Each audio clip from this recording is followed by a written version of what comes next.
Hello friends, तो स्वागत है एक बार फिर से आपका point two point biological fact series में। और इस सीरीज में हम बात कर रहे हैं बायोलॉजी के अद्भुत और आश्चर्यजनक फैक्ट्स जो कि आपका कॉम्पिटिटिव एग्जाम में भी आते हैं, चाहे आपका आईसीआर हो, आईसीएमआर हो, आपका नीट हो। ये आपके वन डे एग्जाम, चाहे यूपीएससी, जितने भी आपके सिविल सर्विस एग्जाम होते हैं जहाँ पर आपकी बायोलॉजी आती है, उसके लिए ये लेक्चर आपके हेल्पफुल होने वाले हैं। तो अभी तक अगर आपने हमारे चैनल को सब्सक्राइब नहीं करा तो चैनल को सब्सक्राइब कर लीजिए। इससे पहले आई के ऊपर, टीथ के ऊपर, ब्रेन के ऊपर मैं वीडियो बना चुका हूं जिसमें हमने पॉइंट टू पॉइंट बात की थी।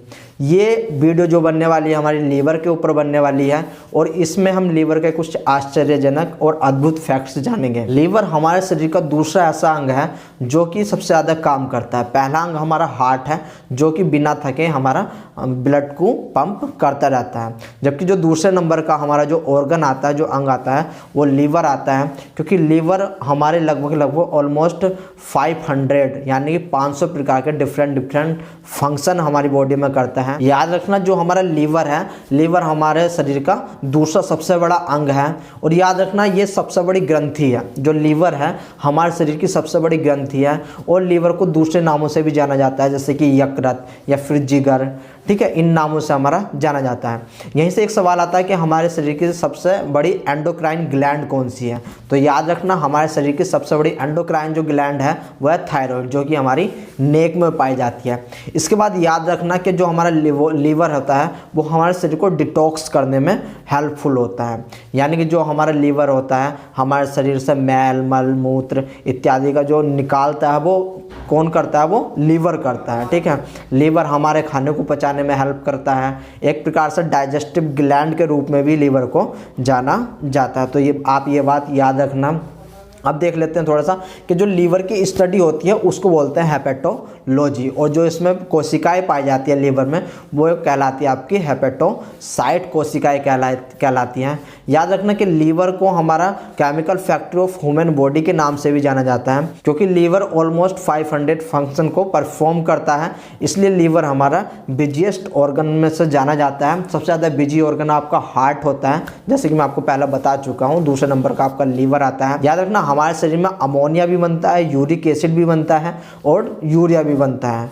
बट हम जो अपने किडनी के थ्रू हम अपना यूरिन पास करते हैं उसमें मोस्टली हमारा यूरिया ही जाता है। ठीक है, यूरिया का आप फॉर्मूला याद रखना, NH2CONH2 ये हमारा होता है। जबकि जो हमारा अमोनिया और यूरिक एसिड होते हैं वे किस प्रकार से हमारे शरीर से बाहर होते हैं, तो याद रखना लीवर उनको सबसे पहले कन्वर्ट कर देता है यूरिया में। इसलिए जो हम कहलाते हैं, इस जो स्तनधारी जीव होते हैं वे यूरियोटैलिक होते हैं। याद रखना, वे यूरियोटैलिक होते हैं और वे यूरिया का स्राव करते हैं। ठीक है, हमारे शरीर में अमोनिया हुआ, यूरिक एसिड हुआ, ये बनते हैं और इन सबको निकालता कौन है, वो लीवर की हेल्प से निकलते हैं। तो इसी प्रक्रिया को हमारे बोल देते हैं डिटॉक्स करना। तो लीवर हमारे शरीर में एक ऐसा ऑर्गन है जो हमारे शरीर का संतुलन बनाए रखता है। हमारे शरीर में कोई भी अगर प्रोटीन बननी है तो वो लीवर से बनेगी। डिफरेंट टाइप की हमारे शरीर में प्रोटीन बनती है, जैसा कि आपका प्रोथ्रोम्बिन हुआ, फाइब्रिनोजन हुआ, एल्बुमिन हुआ, ग्लोबुलिन हुआ, आपका हेपरिन हुआ। ये सब प्रोटीन आपकी लीवर में ही बनती है। ठीक है, याद रखना, जो आपकी प्रोथ्रोम्बिन है, फाइब्रिनोजन है, वो आपके ब्लड क्लॉटिंग में हेल्प करती है। इसके बाद जो आपका ग्लोबुलर प्रोटीन होती है वो आपकी सेल के स्ट्रक्चर में हेल्प करती है। जबकि जो आपकी हेपरिन प्रोटीन होती है, हेपरिन प्रोटीन को आपका काफ़ी बार पूछा जा चुका है एग्जाम में। याद रखना, जो आपकी हेपरिन प्रोटीन होती है वो आपका क्या काम करती है कि वो एंटी ब्लड क्लॉटिंग में हेल्प करती है। जबकि जो प्रोथ्रोम्बिन और फाइब्रिनोजन है वो ब्लड क्लॉटिंग में हेल्प कर देते हैं। ठीक है, यानी कि अगर आपका कहीं पर अगर आपको चोट लगी हुई है तो उस चोट को जल्दी से वहाँ से आप देखते हो कुछ समय के बाद खून रुकना बंद हो जाता है, तो उसको बोलते हैं, उस प्रक्रिया को बोलते हैं ब्लड क्लॉटिंग। और ये ब्लड क्लॉटिंग क्यों होती है, प्रोथ्रोम्बिन और फाइब्रिनोजन प्रोटीन के कारण। और प्रोथ्रोम्बिन एंड फाइब्रिनोजन को कौन बनाता है, आपका लीवर बनाता है। ठीक है, इसके बाद याद रखना कि जो आपका लीवर होता है, लीवर में आपको सबसे ज़्यादा रीजनरेशन पावर होती है। रीजनरेशन मतलब अपने आप को हीलिंग करना। ठीक है, अगर आपका लीवर का 2/3 पार्ट यानी कि आपका 60 to 80% पार्ट अगर लीवर का ख़राब भी हो जाए तो भी लीवर अपने आप को दोबारा से रिजनरेट कर लेता है, यानी कि अपने आप को दोबारा से पुनर्जीवित कर लेता है। याद रखना जब लीवर का ट्रांसप्लांटेशन होता है तो एक डोनर होता है, रिसीवर होता है। याद रखना जो आपका डोनर होता है, डोनर आपका अगर 2/3 पार्ट भी अपना डोनेट कर दे तो भी जो डोनर में लीवर होता है वो अपने आप ही डेवलप हो जाता है, यानी कि उसका रीजनरेशन हो जाता है।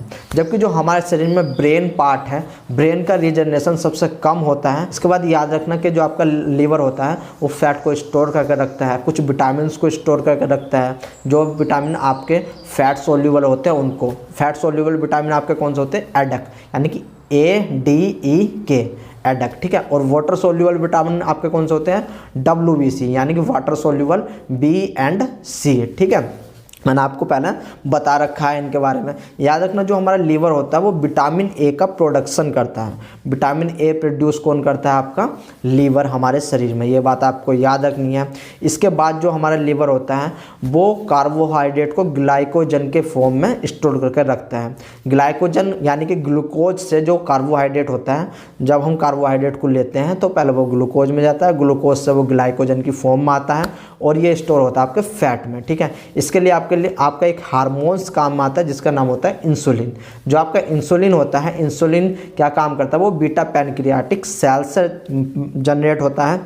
अगर आपके शरीर में इंसुलिन की कमी हो जाए या फिर आपके शरीर में इंसुलिन ना बन पाए तो आपको डायबिटीज़ हो सकती है। याद रखना डायबिटीज़ हमारी 2 प्रकार की होती है, एक आपके डायबिटीज़ मेलाइटस होती है, एक डायबिटीज़ आपकी जेनेटिक होती है।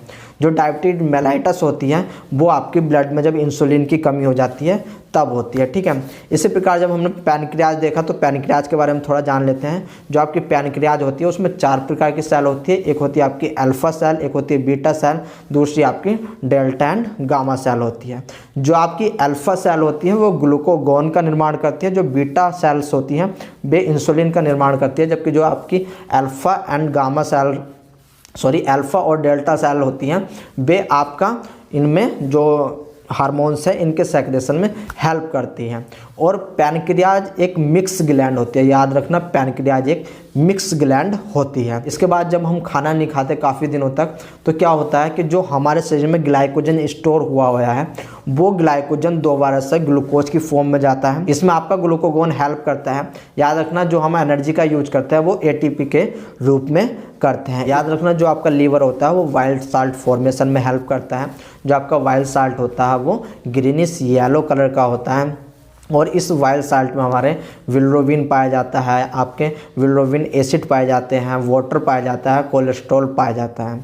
याद रखना बिलिरुबिन साल्ट एक ऐसा केमिकल है जिसमें अकेला जो आपका है एंजाइम्स नहीं होता, ठीक है। हमारी बॉडी का एक ऐसा स्राव है जिसमें एंजाइम्स नहीं होता बट इसमें कोलेस्ट्रॉल आपका पाया जाता है। आई होप गाइज ये बातें आपको अच्छी लगी होंगी और इसमें बहुत कुछ नया सीखने को मिला होगा।